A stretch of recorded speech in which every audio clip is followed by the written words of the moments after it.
Ami, entends-tu le vol noir des corbeaux sur nos plaines? Ami, entends-tu les cris sourds du pays qu'on enchaîne? Oui, partisans, ouvriers, paysans, c'est l'alarme. Bande d'arrêt d'urgence, c'est parti.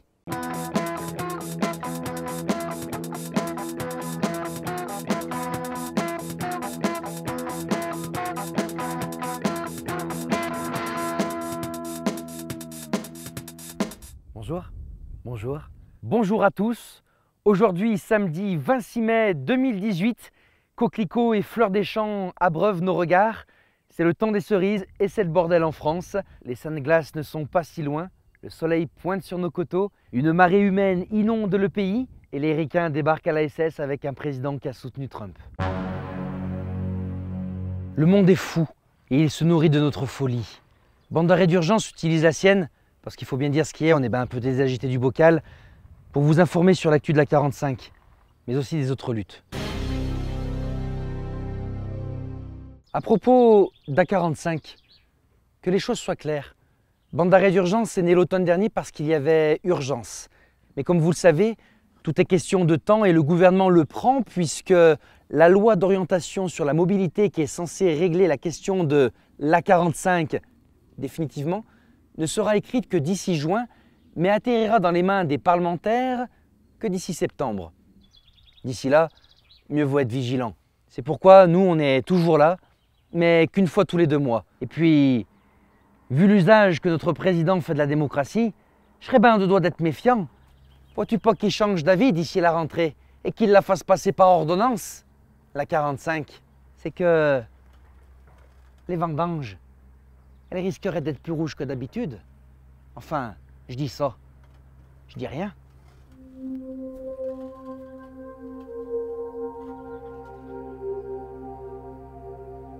Pourtant, le préfet de région, il a bien fait chabreau dans son bouillon en annonçant qu'un plan B était sur son bureau. C'est que, apparemment, il s'agirait de construire un second pont à Givors et d'injecter de la thune dans le ferroviaire. Pour quasiment 3 fois moins cher que la 45. Ça vaudrait le coup, hein. Affaire à suivre. Paf. En tout cas, les alternatives, elles existent. Mais ça n'empêche pas les pros à 45 de parvenir à qualifier cette autoroute de écologique. Et puis de tenter de s'acheter une conduite environnementale respectable, comme en témoignent ces 2 rendez-vous où la ville de Saint-Étienne, qui par la voix de son maire Gaël Perdriau défend bec, ongles et plumes le projet de l'A45, ces 2 rendez-vous donc où la ville de Saint-Étienne fut partenaire. En effet, les 24 avril et 16 mai dernier, la ville a accueilli successivement Hubert Reeves, rien que ça, puis le climatologue prix Nobel de la paix Jean Jouzel avec Pierre Larouturou. Alors en gros, ça a causé avenir de la vie sur la Terre, climat, etc. Alors moi à un moment, il va falloir m'expliquer. Il va falloir m'expliquer comment on peut défendre un tel projet d'autoroute qui va défoncer des hectares de terre avec l'agriculture locale qui va avec, et puis parader avec les grandes consciences de ce monde qui nous alertent sur l'urgence climatique. Machiavélisme? Hypocrisie? Naïveté irresponsable? La question reste ouverte. En tout cas, l'essentiel, c'est que la photo avec Hubert Reeves a bien été postée sur Twitter.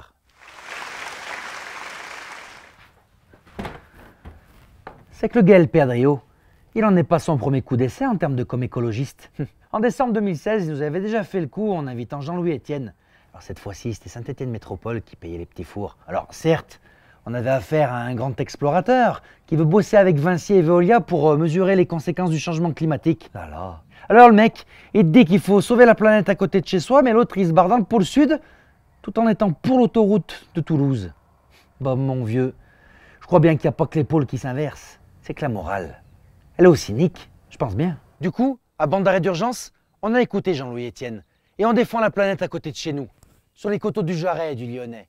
Et ce mois-ci, comme ils ne sont pas trop motivés à se dépêcher d'enterrer la 45, on a mené notre enquête sur l'entreprise Delmonico Dorel, qui a fait carrière dans l'extraction et la vente de gravier pour recouvrir les autoroutes. Parfait pour ceux qui souhaitent que la 45 se fasse. Et ça se passe pas très loin de chez nous, là-bas, juste en face dans le Pilat, à Saint-Julien-Moy-la-Molette.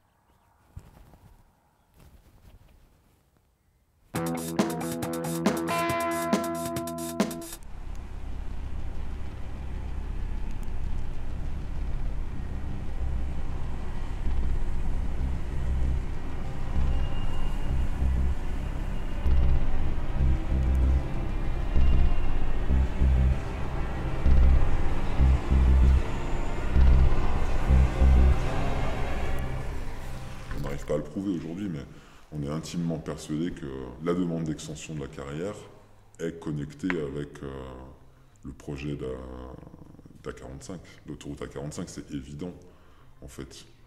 Géographiquement, on est derrière la montagne, quoi. Il y a juste à passer le col du Bessat pour descendre sur Saint-Étienne et alimenter le chantier de Vinci. Et ça, c'est pour tout le monde, en fait, quelque chose qui est un peu une évidence, quoi.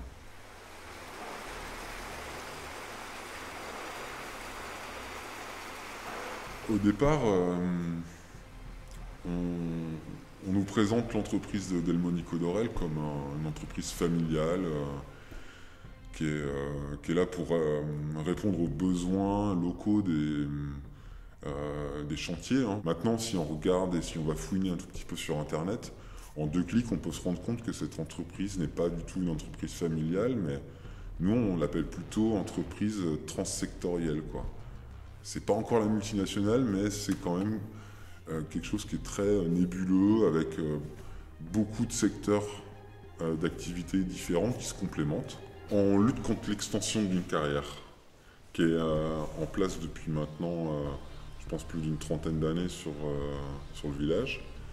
Et voilà, la dernière demande d'extension du carrier était complètement surdimensionnée, voire délirante. Le carrier avait l'autorisation par arrêté préfectoral d'exploiter la carrière jusqu'en 2020.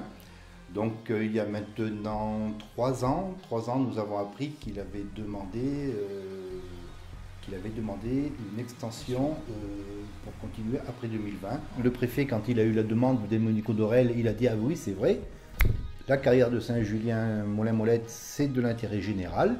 Donc je vais lancer un projet d'intérêt général là-dessus pour avoir l'avis du commissaire enquêteur, ce qui me permettra après, moi, de passer directement ces terrains en terrain à carrière et permettre l'extension de Delmonico Dorel. » Le commissaire enquêteur a rendu son avis. Le préfet est revenu vers la mairie, comme lui demandait la loi, en lui disant « Voilà, moi je vous demande de passer ces terrains en terrain à carrière. » La mairie a dit non par un vote. C'est revenu chez le préfet, et maintenant le préfet, lui, de toute façon, au bout du bout, il a le dernier mot.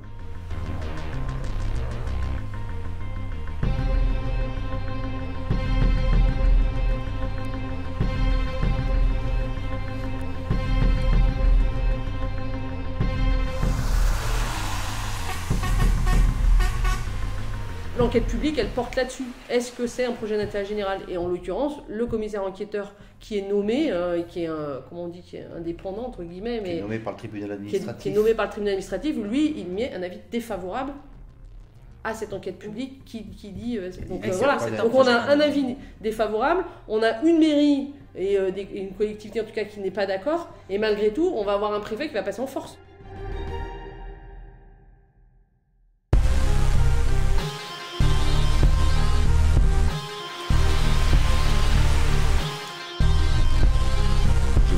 Qu'on se retrouve dans les mêmes situations, par exemple, que pour Notre-Dame-des-Landes, où un projet d'aéroport, en fait, ne va forcément pas plaire aux gens qui sont les communes avoisinantes impactées.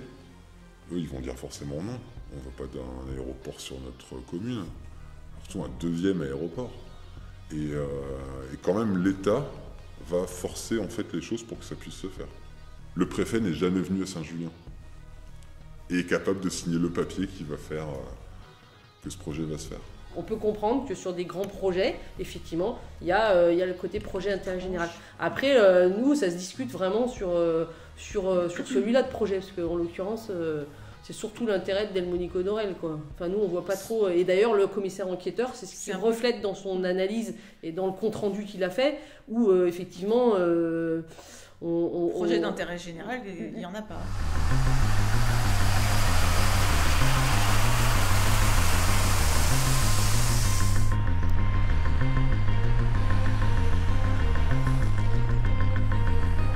C'est le mercredi qu'ils sont autorisés à faire des explosions de tirs de mines. Donc ça, c'est un peu Beyrouth, quoi. C'est la guerre. Ça envoie des nuages de fumée partout. C'est le sol qui tremble, les murs des bâtiments qui bougent. Après, on a toute la partie donc, industrielle sur le site, avec des concasseurs, des systèmes de broyeurs, toute une logistique que moi je connais pas bien, mais qui est interne à leur fonctionnement, qui produit un bruit dans la journée qui est assez fou, quoi. Il faut imaginer que tous les camions qui sortent, ils sont lavés. L'eau de lavage, elle est stockée dans un bassin. Et après, une fois par mois, ou je sais pas tous les combien, ils purgent le bassin et ça descend dans la rivière. Et ça détruit toute la faune aquatique. Il y a plein de conséquences qui sont écologiquement, je pense, pas terribles, quoi. Il faut comprendre que c'est une carrière de granit. Donc le granit, c'est comme en Bretagne, ça dégage de la radioactivité naturelle. Et sauf qu'en Bretagne, la radioactivité elle pourrait se mesurer à côté des rochers. Mais sauf que l'activité de la carrière produit de la poussière qui diffuse cette radioactivité sous forme de radon, donc un gaz qui est un gaz lourd qui peut se descendre dans les caves des maisons. Et voilà. Et ça, c'est un nouveau dossier environnemental un peu sensible, un peu comme l'amiante. On compare facilement à l'amiante. Et ça fera partie plus tard des diagnostics techniques des maisons, par exemple. Voilà, dans la vie d'un village qui se revendique un village art et nature, avoir un camion poids lourd qui passe toutes les 3 minutes, c'est quand même assez... c'est dommage, quoi.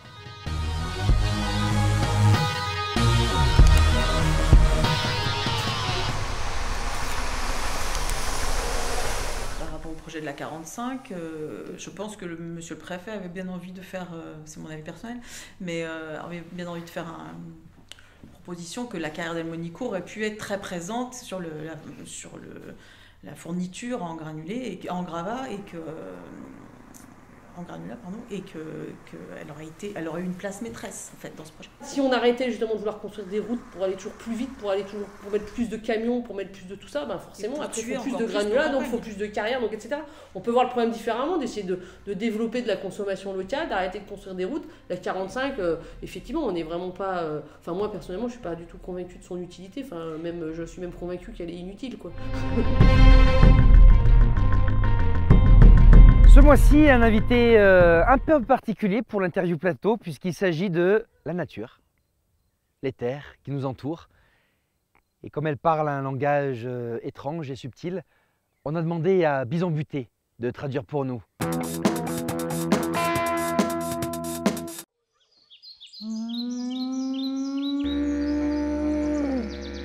Bison, vous m'entendez ? Vous êtes en direct avec les terres. Première question, qu'est-ce qu'elles en pensent, elles, de la 45 ?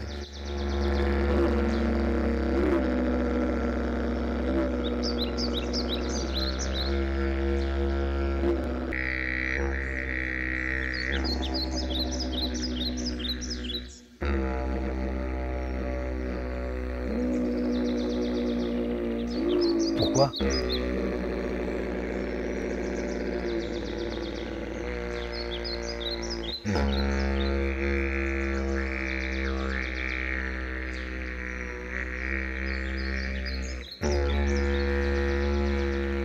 Merci, Bison.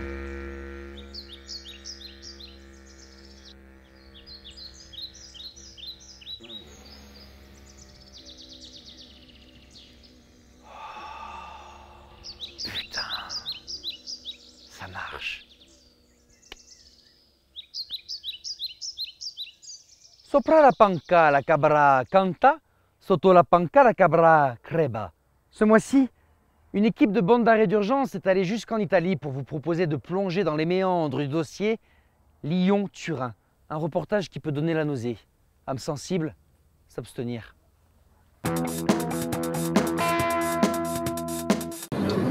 Les sanglots longs des violons de l'automne. Quelque chose d'absolument terrifiant.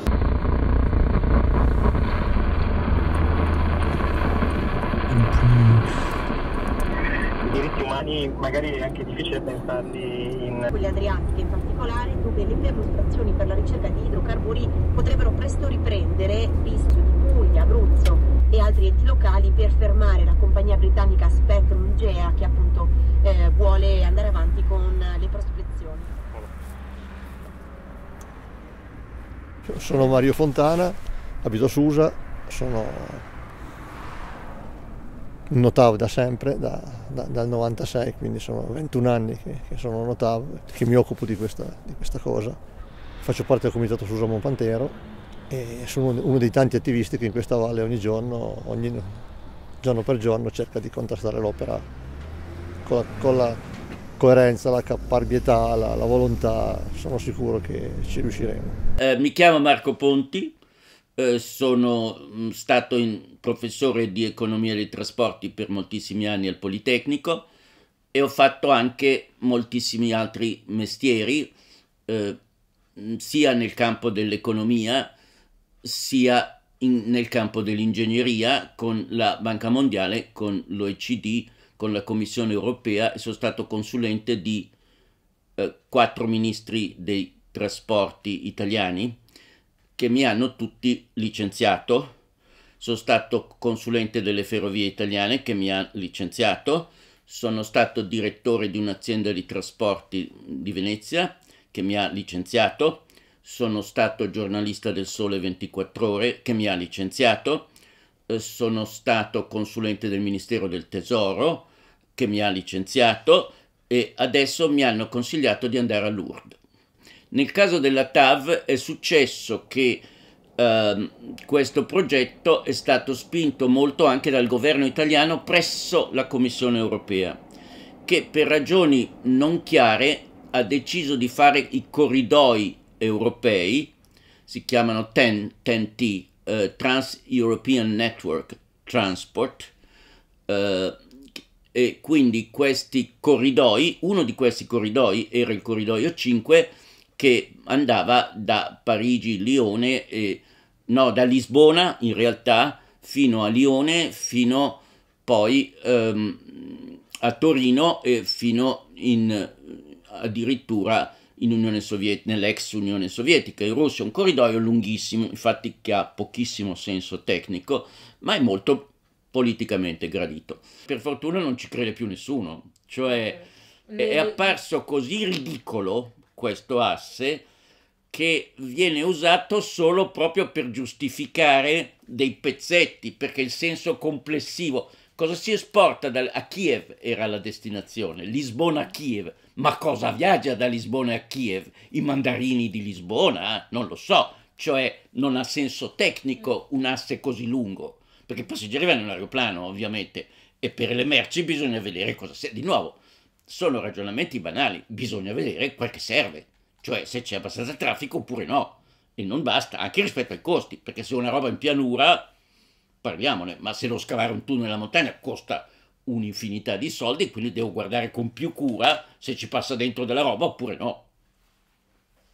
Ci troviamo nella piana di Susa, alle porte della città di Susa, dove dovrebbe il condizionale d'obbligo venire installato il cantiere di accesso alle 2 canne del tunnel verso la Francia, un'area vastissima che va dalla frazione di Coldimosso alla quasi frazione di Umbiano del comune di Monpantero, e all'interno di quest'area dovrebbe essere anche costruita la nuova stazione internazionale. Adesso noi qui siamo sul nostro terreno che abbiamo acquistato mi sembra 5 anni fa, l'abbiamo acquistato in più di 1000 persone, perché questo è un terreno che verrà conglobato dentro il cantiere. L'abbiamo fatto soprattutto perché al momento che verranno per gli espropri almeno 1000 persone, 1000 proprietari saranno qui a contrastare questo fatto. Rimandare solo di 15 giorni, 20 giorni, un mese è quel granello che ci serve di mettere l'ingranaggio per cercare di rallentare quelle che sono le loro intenzioni. È una bandiera storica questa, c'è tutte le date. Qualcuno se l'ha anche inventata come data, perché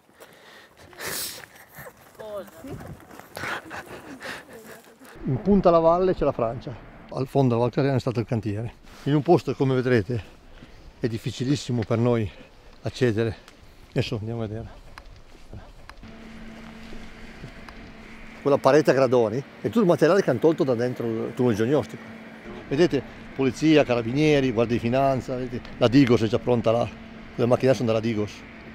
La politica ha demandato alla polizia, no? Il problema sul tavolo.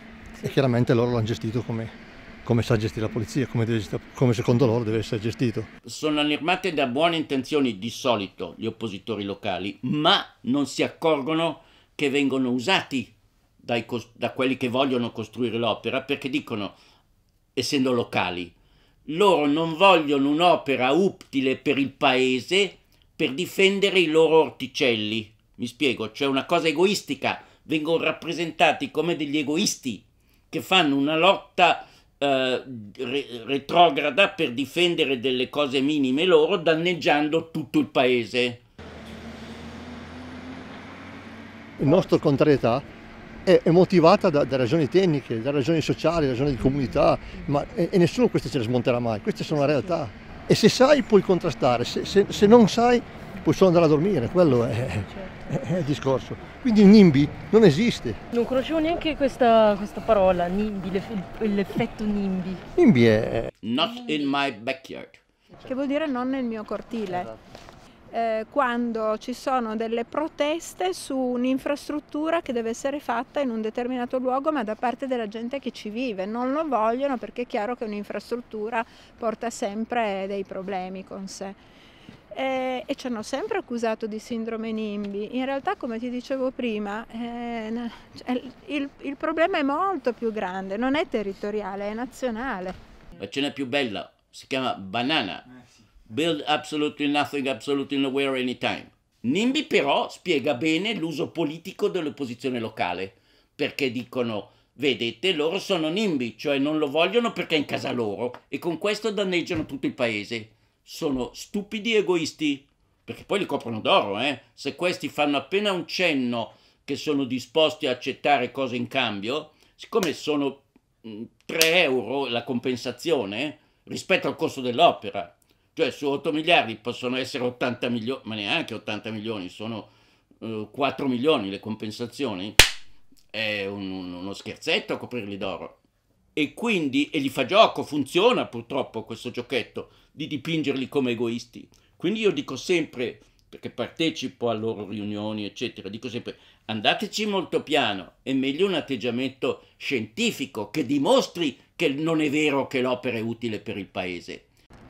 La fortuna di questo movimento, per durare tanti anni così, è stata aver creduto in tutte quelle che sono le componenti della società civile. In primis i tecnici, che ci spiegano cosa vuol dire fare, cos'è l'opera, cosa in se stessa, proprio sviscerata proprio nei suoi particolari più semplici per tutti. Tutti noi, chi è informato, chi ha voluto informarsi, ormai sa di cosa stiamo trattando. Ci sono delle persone molto anziane che parlano di flussi di traffici internazionali.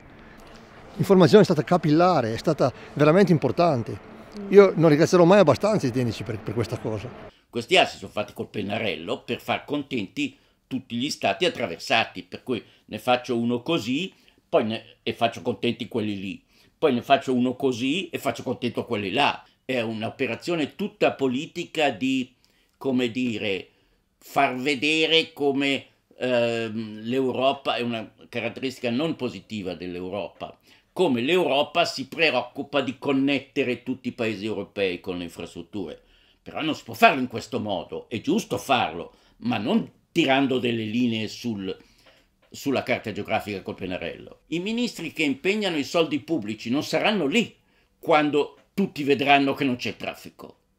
E quindi cosa gli costa? Fanno bella figura, i costruttori sono contenti, le regioni sono contenti, non parlo di tangenti o di corruzione, che anche ci sono, ma non voglio fare questa ipotesi, però sono tutti contenti, escluso chi?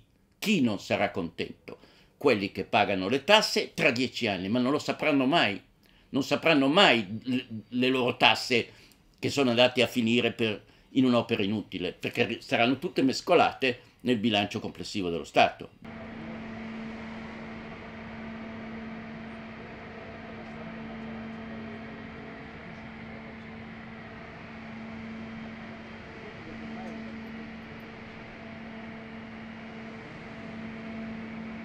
Abbiamo acquistato questo terreno e adesso ho fatto questa struttura, abbiamo anche un'altra dall'altra parte di quella collina lì.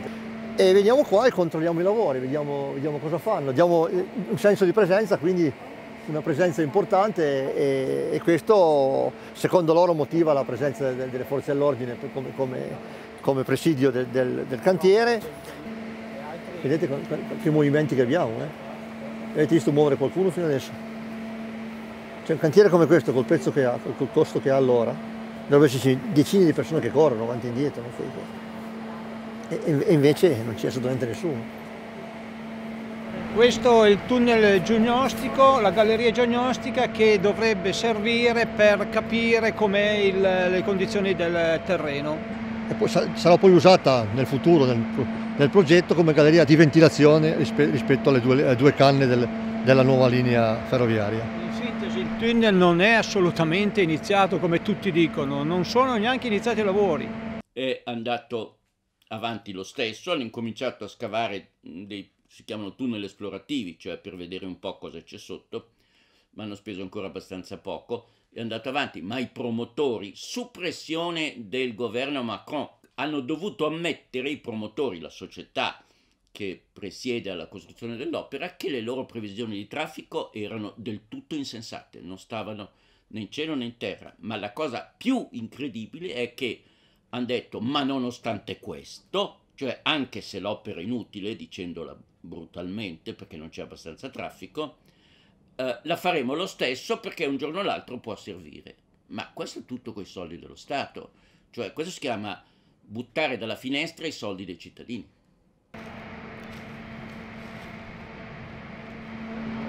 Vedi? Lo vedi là che ci sta guardando? Ogni palo ha le telecamere puntate non sul cantiere verso di noi. Perché le forze dell'ordine sono costate allo Stato in questo momento dal 2011 qualcosa come 30 milioni di euro. Noi l'abbiamo seguito, ma poi ha voluto volare. Conti fatti dalla Corte dei Conti perlomeno. È un sito strategico, militare, è come una polveriera diventato, da difendere, no? Perché i cattivi siamo noi. Sì.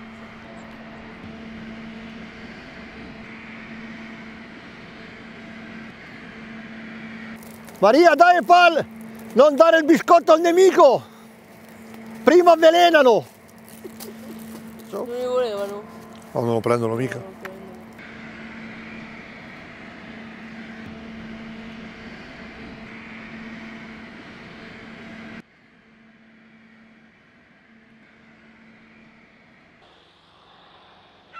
Siamo proprio a ridosso delle case che verrebbero abbattute per far posto alla presunta futuribile linea Torino-Lione. Come vedete sono case abitate, quindi non è assolutamente un territorio degradato come qualcuno ha voluto farlo passare in questi anni. Il discorso del presidio nasce anche da quello, la presenza sul territorio vuol dire poi essere qui quando sarà il momento di difendere anche le abitazioni delle persone. Questo è un murales che ha fatto Blu un paio di anni fa. Un murales che è molto significativo, no? Perché racconta un po' tutta la storia di quella che è stato il vissuto di questo territorio. Le ruspe che cercano di mangiare la montagna, mangiare gli alberi che si difendono, che la natura che contrasta questa cosa qui. Chi arriva capisca che questa è una valle che è in lotta, che è una valle che vuole vivere, vuole continuare a essere la valle che è sempre stata. Non abbiamo bisogno di infrastrutture di questo genere inutili, ma abbiamo bisogno di interventi sul territorio che salvino, che possano salvaguardare il territorio, non rovinarlo come potrebbe essere la nuova linea Torino-Lione.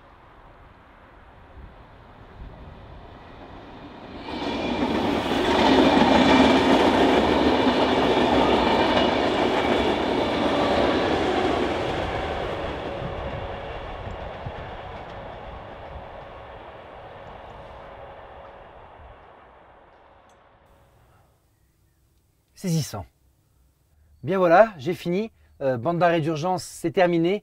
Rendez-vous le 26 juillet prochain. Et puis comme le disait Bison Buté, Katawende washtakatawe, pakawantawetene piwantawa.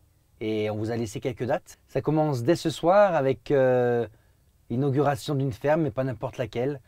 Vous la trouverez au gré du vent, quelque part vers Saint-Joseph. C'est la ferme de Nadine et Anne-Laure. Bonne route à L2. Et puis demain, il y a une Vélorussion, alors tout ça vos pédales. Et notez bien dans vos calepins la date du 22 septembre, parce que ça va swinguer grave à la Talo contre la 45. Voilà, Merci à vous aussi pour tous ces commentaires, mais surtout pour ces témoignages, notamment dans la rue, à Saint-Thé, à Tarentaise. Et on a même su qu'un professeur d'histoire géo utilisait bande d'arrêt d'urgence pour parler de l'A45 à ses élèves. Alors ça me fait vibrer la horte. Hein. Alors, après tout ça, c'est pas la peine de vous demander de passer sur les réseaux sociaux. Non, non, au contraire. Non, déconnectez-vous. Fermez l'écran et puis, je sais pas moi, allez planter des tomates, ramasser des pâquerettes, allez vous promener, tiens, allez manifester. Réécoutez France Gall qui nous disait des branches, des branches, des branches. Revenons à nous, revenons à nous. À bon entendeur, salut.